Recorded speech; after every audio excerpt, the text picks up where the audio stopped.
Anda masih bersama saya Rizal Wijaya dan masih Anda dengarkan Ruang Publik KBR yang dipersembahkan oleh Konsorsium CRM dan 46 organisasi anggota Koalisi Nasional Indonesia, kelompok rentan anti diskriminasi. Dan tema pagi hari ini adalah urgensi legislasi anti diskriminasi yang komprehensif. Baik, saya juga tidak sendirian karena masih terhubung dengan tiga narasumber sekaligus pagi hari ini yang sudah meluangkan waktunya ya untuk berbagi informasi terkait tema kita pagi hari ini melalui Zoom ya. Ada Mas Albert Wirya selaku riset dan program koordinator Lembaga Bantuan Hukum Masyarakat sekaligus perwakilan dari CRM Konsorsium. Kemudian ada Bapak Hari Kurniawan selaku komisioner pengaduan Komnas HAM dan juga Ibu Mami Sri Supatmi selaku dosen Departemen Kriminologi FISIP UI. Baik, dan saya ke Mas Albert kembali nih Mas Albert. Kira-kira nih inisiatif apa saja sih yang telah dilakukan oleh CRM dalam mendorong advokasi legislasi ini? Iya, baik Mas Rizal. Terima kasih. Jadi seperti yang saya jelaskan sebelumnya, bahwa kami menyadari bahwa kami harus bergerak bersama dengan organisasi kelompok rentan dan perwakilan kelompok rentan yang lain. Maka itu pada akhir 2021 kemarin, kami Mm-mm. telah melakukan dialog nasional dengan representasi dari 46 organisasi kelompok rentan yang terdiri dari komunitas LGBTIQ, populasi kunci HIV, organisasi penyandang disabilitas, organisasi agama minoritas, ada serikat buruh dan juga organisasi perempuan yang bersama-sama selama kegiatan 3 hari itu melahirkan deklarasi kelompok rentan. Ada beberapa poin di sana. Contohnya adalah bagaimana kita menyatakan kebersamaan dalam menjalankan strategi advokasi legislasi komprehensif dan juga mendorong negara untuk memiliki legislasi anti diskriminasi yang lebih komprehensif yang juga mengakui kelompok-kelompok rentan yang lain yang ada di Indonesia. Lalu pada tahun 2020, awal 2020, kami juga melakukan konsolidasi lagi bersama dengan kelompok-kelompok yang sama untuk membentuk satu laporan Universal Periodic Review atau UPR yang menjelaskan sebenarnya problematika apa yang dialami oleh kelompok rentan dan juga memberikan rekomendasi kepada pemerintah dan parlemen untuk merancang legislasi anti diskriminasi yang komprehensif ini. Dan ya seperti yang tadi sudah dijelaskan ya, kita juga melakukan kegiatan pengumpulan tulisan akademik untuk Bung Rampai dan juga advokasi-advokasi lainnya bertemu dengan Komnas HAM misalnya dan juga audiensi dengan pemerintah dan legislator. Baik, ya.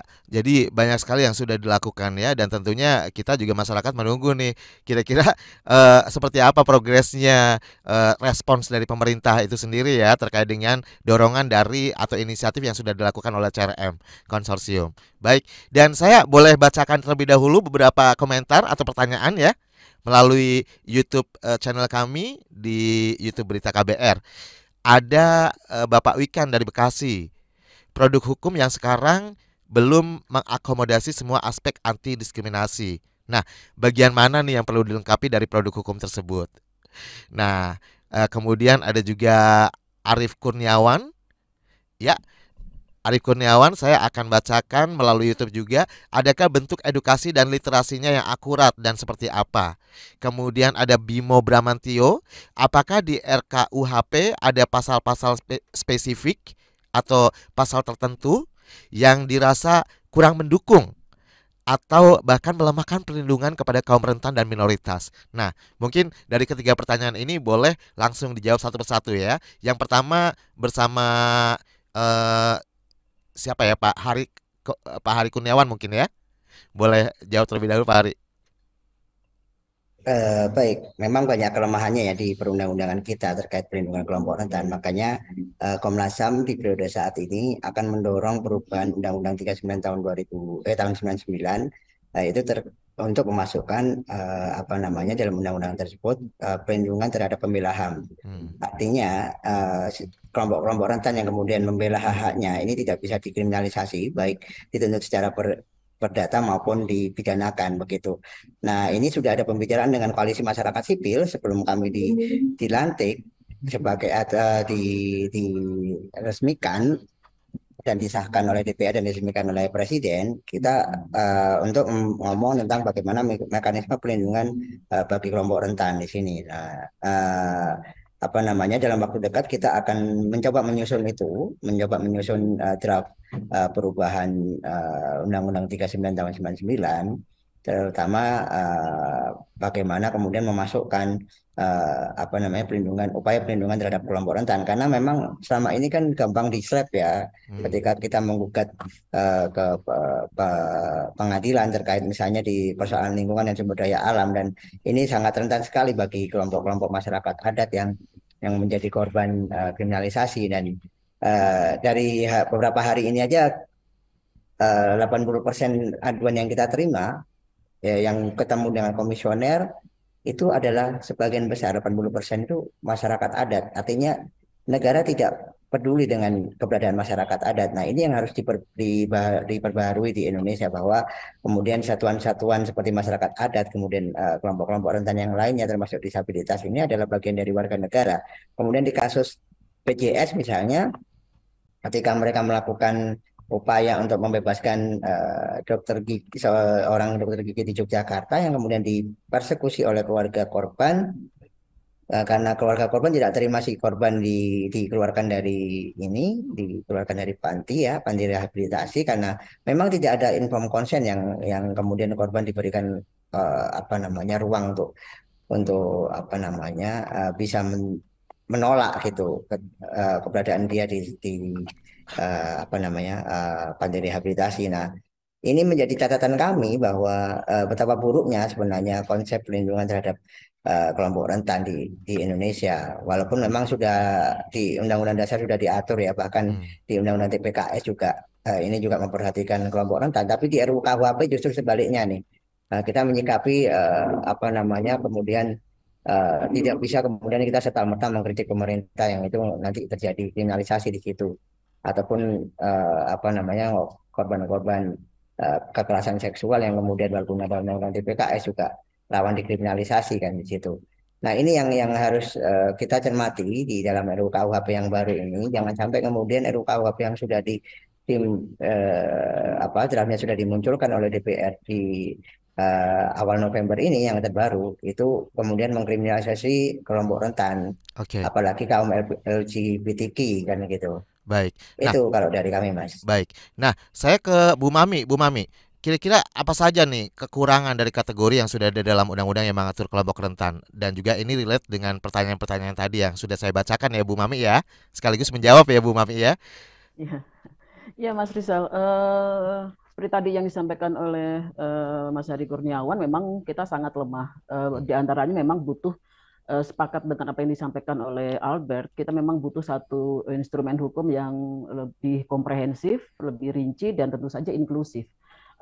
Inklusif di sini salah satu yang menjadi menjadi persoalan karena instrumen-instrumen yang kita ratifikasi bahkan sangat banyak sekali. Kita Indonesia termasuk negara yang paling rajin meratifikasi perjanjian-perjanjian internasional.